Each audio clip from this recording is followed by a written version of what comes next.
Hello everyone and welcome to my channel GS tech Maratha empire. आज का हमारा session है, टॉपिक है मेडिवल हिस्ट्री का एमसीक्यू क्वेश्चन करेंगे जो हर एक कॉम्पिटिटिव एग्जाम के लिए इम्पोर्टेंट है। तो स्टार्ट करते हैं। फर्स्ट क्वेश्चन है, निम्नलिखित में से कौन मुगल दरबार के साथ राजकुमार द्वारा सिखों के चिकित्सक के रूप में जुड़ा था? तो करेक्ट ऑप्शन है option C, François Bernier. फरसावा Bernier एक फ्रांसीसी चिकित्सक था।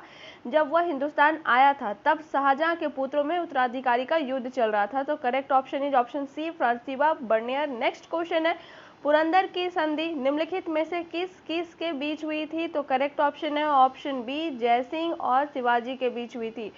1665 ईस्वी में मराठा शासक शिवाजी और औरंगजेब के विश्वास पात्र सलाहकार जो थे वो जयसिंह के बीच पुरंदर की संधि हुई थी। तो correct option is option B.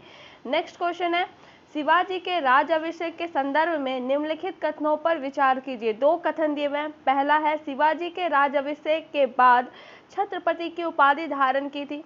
दूसरा है, पुरोहित गंगा भट्ट ने उन्हें उच्च वर्गीय क्षेत्रीय घोषित किया था। तो दोनों ही कथन सही है, दोनों ही कथन सही है। इसलिए अगर ऑप्शन में रहे एक और दो दोनों, तो दोनों होगा। तो 1674 ईस्वी में शिवाजी ने राजगढ़ में विद्वित राज मुकुट ग्रहण करने के बाद छत्रपति की उपाधि धारण की थी।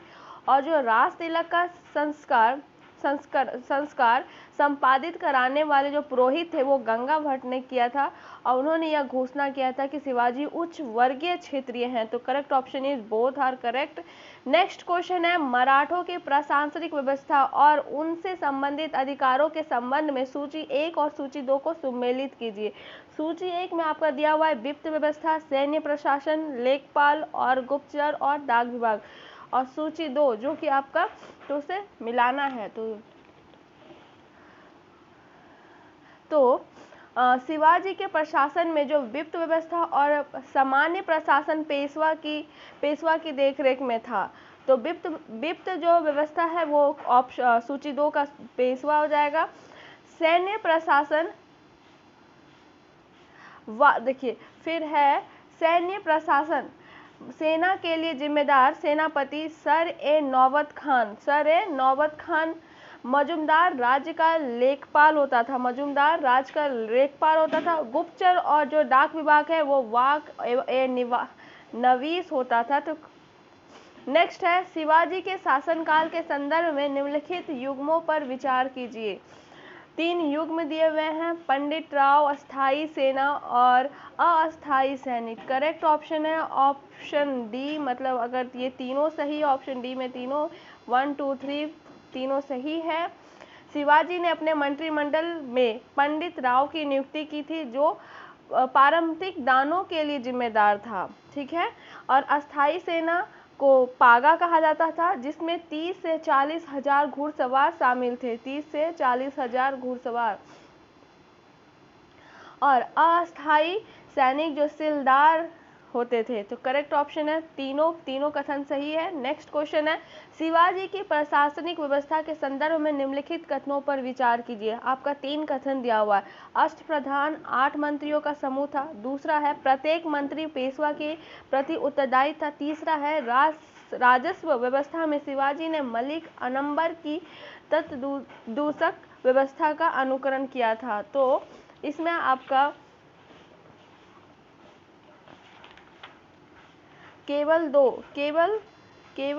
केवल दूसरा कथन जो है वो सही नहीं है, क्योंकि पूछा गया उपरोक्त कथनों में से कौन सा सही नहीं है। तो केवल जो 2 है वो प्रत्येक मंत्री पेशवा के प्रति उत्तरदायी होता था। तो केवल 2 होगा।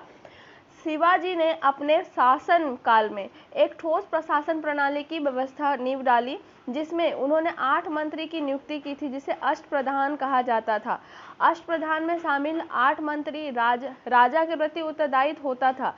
शिवाजी ने राजस्व व्यवस्था के मामले में मलिक अंबर द्वारा अपनाई गई तद विषयक व्यवस्था का अनुकरण किया था। तो नेक्स्ट क्वेश्चन है, शिवाजी के संदर्भ में निम्नलिखित कथनों पर विचार कीजिए। 2 कथन दिए हुए। पहला है, इन्होंने मुगल इलाकों में चौथ यानी कर वसूला था। दूसरा है, शिवाजी के काल में अन्नाजी दत्त ने नए सिरे से राजस्व निर्धारित करने का काम किया। उपरोक्त कथनों में से कौन सा कथन सही है? तो करेक्ट ऑप्शन है दोनों। ए और बी यानी 1 और 2 दोनों कथन आपका सही है। शिवाजी ने अपने राज्य के निकट मुगल इलाकों से चौथ वसूल कर अपनी आय की वृद्धि की थी। यह राजस्व का 1/4 होता था। 1679 ईस्वी में अन्नाजी दत्तो ने नए सिरे से राजस्व निर्धारित करने का काम किया। तो दोनों कथन सही है। नेक्स्ट क्वेश्चन है, शिवाजी के पोते साहू और कोल्हापुर में रहने वाली उसकी चाची ताराबाई के बीच युद्ध हुए। गृह युद्ध में मराठा शासन में एक नई व्यवस्था को जन्म दिया। इस व्यवस्था के तहत मराठा साम्राज्य में कौन सा परिवर्तन दिखाई देता है? तो है correct option is B. Maratha Peshwa जो है मराठा साम्राज्य के कार्यकारी प्रधान बन गए। तो शिवाजी के जो पोते साहू को जब 1707 में औरंगजेब की मृत्यु के बाद रिहा कर दिया गया, तब जल्दी ही उसके और उसके कोल्हापुर में रहने वाली उसकी चाची ताराबाई के बीच युद्ध छिड़ गया। इस झगड़े के फलस्वरूप मराठा प्रशासन में एक नई व्यवस्था ने जन्म दिया, जिसका नेता राजा साहू का पेशवा बालाजी विश्वनाथ था। इस परिवर्तन के साथ मराठा इतिहास में पेशवा अधिपति का नया काल प्रारंभ हुआ, जिसमें मराठा राज्य एक साम्राज्य के रूप में बदल गया। वस्तुतः बालाजी विश्वनाथ तथा उसके जो बेटे बाजीराव प्रथम ने पेशवा मराठा साम्राज्य का कार्यकारी प्रधान बन गया। तो करेक्ट ऑप्शन है ऑप्शन बी। नेक्स्ट क्वेश्चन है, निम्नलिखित कथनों पर विचार कीजिए। 3 कथन दिए हुए हैं। पहला है, बाजीराव प्रथम को शिवाजी के बाद गुरिल्ला युद्ध का सबसे बड़ा प्रतिपादक कहा गया। दूसरा है, बाजीराव प्रथम के समय दक्कन के प्रांत भी चौथ और सर देशमुख का मराठों को देते थे। तीसरा है, बाजीराव प्रथम ने पुर्तगालियों के पश्चिमी तट के इलाके को भी अपने कब्जे में कर लिया। तो उपरोक्त कथनों में से कौन सा कथन सही है? तो पहला कथन और जो दूसरा है ऑप्शन नंबर कथन नंबर 1, कथन नंबर 2 दोनों ही स्टेटमेंट सही है और तीसरा गलत है। बालाजी विश्वनाथ ने 1720 ईस्वी में मृत्यु हो गई। उनकी जगह जो है उनका 20 वर्षीय बेटा बाजीराव प्रथम पेशवा बना। यह युवा होने के बावजूद एक निर्भीक और प्रतिभावान सेनापति तथा महत्वाकांक्षी राजनेता था। उसने शिवाजी के बाद गुरिल्ला युद्ध का सबसे बड़ा प्रतिपादक कहा गया था। बाजीराव ने पहले मुगल अधिकारों को विशाल इलाके से चौथ वसूल करने का अधिकार देने और वे इलाके मराठा राज्य को सौंप देने के लिए मजबूर किया। बाजीराव और दक्कन का जो निजाम उल मुल्क 2 बार लड़ाई के मैदान में मिले और दोनों बार निजाम उल्क जो है मुंह की खानी पड़ी और उसे दक्कन प्रांत को चौथ और सर दशमुख मराठों को देने के लिए मजबूर होना पड़ा। बाजीराव ने पुर्तगालियों के खिलाफ भी अभियान आरंभ किया। अंत में जो है सिलहट और वसीन पर कब्जा कर लिया गया, मगर पश्चिमी तट पर पुर्तगालियों का अपना इलाकों पर कब्जा बना रहा था। नेक्स्ट क्वेश्चन है, पानीपत का तीसरा युद्ध निम्नलिखित में से किसके मध्य हुआ था? तो करेक्ट ऑप्शन है ऑप्शन बी, मराठा और अफगान के बीच में हुआ था। तो पानीपत का जो तीसरा युद्ध हुआ था वो 1761 में हुआ था, मराठा और अफगान के बीच में। नेक्स्ट क्वेश्चन है, पानीपत की तीसरी लड़ाई के परिणाम स्वरूप निम्नलिखित में से कौन सी घटनाएं घटी?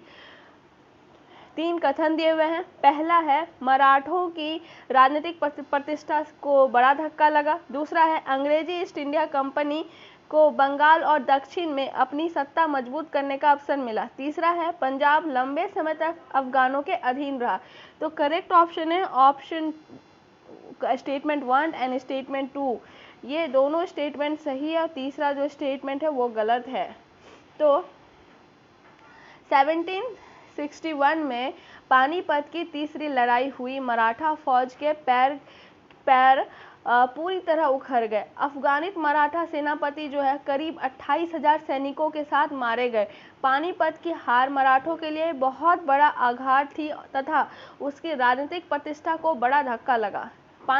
पानीपत के मराठों की हार ने अंग्रेजी ईस्ट इंडिया कंपनी को बंगाल और दक्षिण भारत में अपनी सत्ता मजबूत करने का मौका मिला, क्योंकि इन क्षेत्रों पर मराठों का प्रभाव था। पानीपत का जो तीसरा लड़ाई अफगानों को भी अपनी जीत का कोई फायदा नहीं हुआ। वे पंजाब को अपने अधिकार में नहीं रख सके। वस्तुतः पानीपत की जो तीसरी लड़ाई में यह फैसला नहीं किया गया कि भारत पर कौन राज करेगा, बल्कि यह तय कर दिया कि भारत पर कौन राज नहीं करेगा। इससे भारत में ब्रिटिश सत्ता के उदय का रास्ता साफ हो गया। इसलिए तीसरा कथन जो है कि अधीन हो गया, वो अधीन नहीं कर पाया था। नेक्स्ट क्वेश्चन है, निम्नलिखित में से सरंजी प्रथा किससे संबंधित है? तो करेक्ट ऑप्शन है ऑप्शन बी, मराठा भू राजस्व से। मराठा काल में सरंजामी प्रथा भू राजस्व से संबंधित है। इस काल में मराठा जमींदारों को सरंजामी भूमि उनके निर्वहन के लिए दी जाती थी। नेक्स्ट क्वेश्चन है, सूची 1 सूची 2 को सुमेलित करना है। तो क्या है, जहांगीरदारी, कारखाना, चौथ और हून। तो जहांगीरदारी जो है वो हो जाएगा आपका धर्मनिरपेक्ष या दुनियावी बातों पर आधारित। चौथ जो है, चौथ शिवाजी द्वारा लगाया गया, संग्रह किया गया था। कारखाना विभाग के लिए प्रशासनिक शब्द था। हून मुगल काल में इस्तेमाल होने वाला एक सिक्का था। जहांगीरदार व्यवस्था धार्मिक और शाब्दिक विचारों पर आधारित था। तो 2 का आपका 1 हो जाएगा, कारखाना विभाग हो गया, और चौथ जो हो गया शिवाजी साम्राज्य के द्वारा, मतलब मुगलों से जो कर वसूला जाता था, और तीसरा जो हून है वो मुगलकालीन सिक्का था। नेक्स्ट क्वेश्चन है, 16वीं व 17वीं शताब्दी में पंचायत के मुखिया के संदर्भ में निम्नलिखित कथनों पर विचार कीजिए। 3 कथन है आपके। यह पद अनुवांशिक था। पंचायत का मुखिया मुकदम कहलाता था। और जो तीसरा कथन है वह ग्राम लेखाओं के निर्माण के लिए जवाबदेह था। तो करेक्ट ऑप्शन है 2 और 3, पहला गलत है। 17वीं शताब्दी में पंचायत का नेतृत्व एक मुखिया द्वारा किया जाता था, जिसे मुकदम या मंडल कहा जाता था। मुखिया को गांव के बुजुर्ग की आम सहमति से चुना जाता था, और इस चुनाव के बाद उन्हें जमींदार से इसकी मंजूरी लेनी पड़ती थी। मुखिया अपने पद पर तभी तक बना रहता था जब तक गांव के बुजुर्गों को उस पर विश्वास होता था। और मुखिया का जो कार्य था, गांव की आमदनी व खर्चे का हिसाब किताब करना, निगरानी में तैयार कराना, और इसमें पंचायत का पटवारी उसकी मदद करता था। नेक्स्ट क्वेश्चन है, महाराष्ट्र में वेतन भूमि निम्नलिखित में से किससे संबंधित है? तो करेक्ट ऑप्शन है ऑप्शन डी, शिल्पकारों को दी गई भूमि से है। अंग्रेजी शासन के आरंभिक वर्षों में किए गए, मतलब जो ग्रामीण सर्वेक्षण और अन्य दस्तावेजों से पता चलता है कि गांवों की बड़ी संख्या में दस्तकार रहते थे। ग्राम समाज में दस्तकारों और किसानों के बीच अंतर करना कई बार कठिन होता था। किसान और उनके परिवार के सदस्य कई तरह के वस्तुओं के उत्पादन में संलग्नित होते थे, जैसे कि रंगरेजी, कपड़े पर छपाई, मिट्टी के बर्तनों को पकाना, कृषि के औजारों का निर्माण करना और उसकी मरम्मत कराना। कुम्हार, लोहार, बढ़ई, नाई, यहाँ तक कि सुनार जैसे ग्रामीण दस्तकार भी गांव के लोगों को अपनी सेवाएं देते थे, जिसके बदले में गांव के लोग उन्हें अलग अलग तरीके से भुगतान करते थे। सामान्यतः उन्हें फसल का एक हिस्सा दिया जाता था, या फिर गांव की भूमि का एक ऐसा खंड प्रदान किया जाता था जो उर्वरक हो और लेकिन अनुपयुक्त हो जाए। भुगतान के तरीके का जो निर्णय था वो पंचायत द्वारा किया जाता था। महाराष्ट्र में ऐसी भूमि दस्तकारों की मिरास या वेतन बन गई, जिस पर उनका वंशानुगत अधिकार होने लगा। ठीक है, इसके अलावा जो है एक और भिन्न व्यवस्था भी पाई जाती थी, जहां दस्तकार और प्रत्येक खेतीहार परिवार परस्पर बातचीत करके भुगतान भी किसी एक व्यवस्था के पर सहमत होकर करते थे, जहां सामान्यतः वस्तुओं और सेवाओं का विनिमय होता था। जैसे कि बंगाल में जमींदार अपनी सेवाओं के बदले लोहार, बढ़ई और सोनार तक को एक लघु दैनिक भत्ता और आहार के लिए नकदी प्रदान करते थे। इस व्यवस्था को बाद में जजमानी प्रथा के रूप में वर्णित किया गया, और जो यह पद 16वीं 17वीं शताब्दी के अंत में तक प्रचलित रहा। नेक्स्ट क्वेश्चन है, 18वीं शताब्दी में भारत की सामाजिक स्थिति संदर्भ में पद पथदाम शब्द किसे निरूपित किया गया? तो करेक्ट ऑप्शन है ऑप्शन सी, विधवा के पुनर्विवाह पर लगाया गया एक कर। 18वीं शताब्दी की राजनीतिक व्यवस्था के बाद भी भारत की पारंपरिक विशेषता ज्यों की त्यों रही। बाल विवाह प्रथा प्रचलित थी। बंगाल, मध्य भारत, राजस्थान, उच्च हिंदू कुलों में सती प्रथा भी प्रचलित थी। अद्विजों में विधवा विवाह को प्रायः नहीं होता था। पेशवाओं में विधवा पुनर्विवाह पर पददाम नाम पर एक कर लगाया जाता था। नेक्स्ट क्वेश्चन है, मराठों की सैन्य व्यवस्था के संदर्भ में निम्नलिखित कथनों पर कौन सा कथन सही नहीं है? तो करेक्ट ऑप्शन है ऑप्शन सी, शिवाजी सामंतशाही सेना पर निर्भर करते थे। ये कथन सही नहीं है लेकिन इस ऑप्शन के लिए सही है। शिवाजी सामंतशाही सेना पर निर्भर करते थे, तो ऐसा नहीं है। वो सेना को सीधा वेतन देते थे, जबकि पेशवा लोग सामंतवादी पद्धति पसंद करते थे तथा साम्राज्य का बहुत सा भाग जागीरों में बांट देते थे। मराठा सेना का जो गठन मुगल व्यवस्था पर आधारित था और मराठा सैन्य विनिमय दक्षिण के मुस्लिम राज्यों के अधिनियमों पर आधारित था। उसमें पैदल सेना थी की अपेक्षा जो होता है घुड़सवार सेनाओं पर अधिक बल दिया जाता था। नेक्स्ट क्वेश्चन है, चौट और सरदेशमुखी कर प्रणाली का संबंध, तो वो है मराठों से था। चौट और सरदेशमुखी कर मराठा व्यवस्था में थी। चौट जो होता है वो बाहर के क्षेत्रों से मराठा सैनिक और अधीनस्थ कर्मचारियों की उपस्थिति से उसके बचाने के लिए वसूला जाता था। कुछ इतिहासकारों के अनुसार चौट एक सैन्य शुल्क था जिसे किसी तीसरी शक्ति का आक्रमण के खिलाफ सुरक्षा प्रदान करने के लिए प्रतिकर के रूप में आरोपित किया जाता था। वहीं शिवाजी महाराष्ट्र के वंशानुगत सरदेशमुखी यानी मुखिया थे, अतः उन्होंने 10% अधिक कर की मांग की। नेक्स्ट क्वेश्चन है, पानीपत के तीसरे युद्ध के समय पेशवा कौन था? तो करेक्ट ऑप्शन है option C, Balaji Bajirao.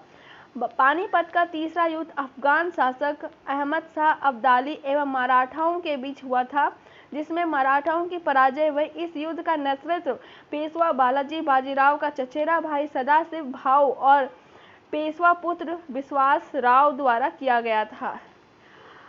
Thank you very much for watching my video. अगर आपको मेरा वीडियो अच्छा लगा हो तो please subscribe my channel. Thank you very much.